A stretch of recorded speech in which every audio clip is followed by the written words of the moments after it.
I'm LaShonda, creator of Everjourney Media.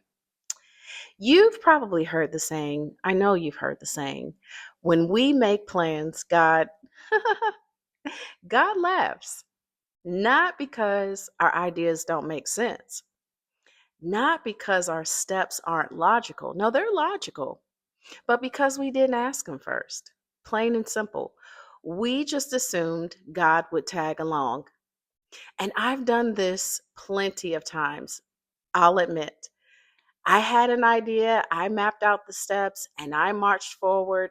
And when things didn't quite work out the way I'd planned, I had to face the truth. I didn't invite God. I didn't invite him as my head consultant. I leaned on my own understanding. And when we do this in our relationships, in shaping our future, that can cause some issues. But we're reminded in Proverbs 19:21 that we can make many plans, but the Lord's purpose will prevail. Isn't that a great assurance? This verse doesn't say planning is wrong. No, planning isn't wrong. Planning is actually a wise thing to do. But the problem is when we plan without prayer, when we push forward without seeking God's direction. When we do this, our plans are limited. Let's face it. God's plans are sovereign. And here's the truth.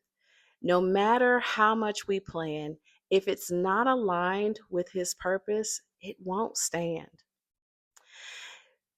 This is my advice, and I do this in practice in my life. Pray first and wait. Why do I say that? When I pray, I don't rush out of the moment. I sit with what I prayed. God doesn't always answer instantly. Sometimes he does, but often he works in process. And here's how I know it's him and not me, because I'm often asked this question. Usually the answer isn't the one that I would have chosen. My flesh wants the easy option, the comfortable option, but God has nudged me to do things that I wouldn't normally do. For example, there have been times when he's told me to pray for someone I didn't even want to deal with. And in the natural, let's be honest, I wouldn't have chosen that. But that wasn't my plan, it was his.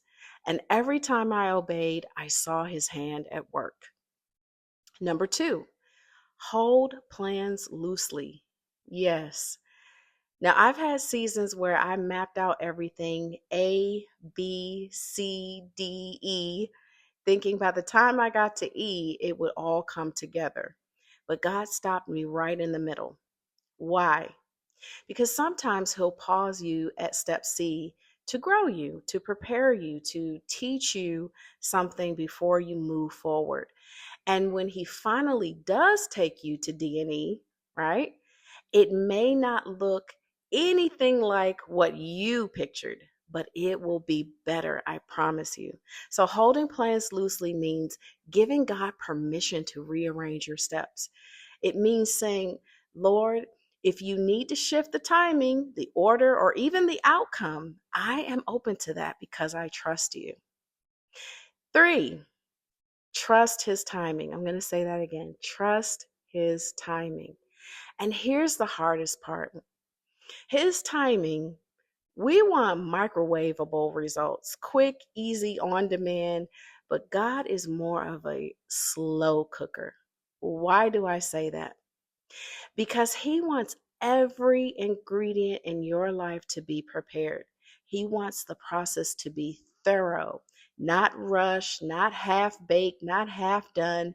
And when he serves his purpose, it's complete, it's lasting, and most importantly, it's good.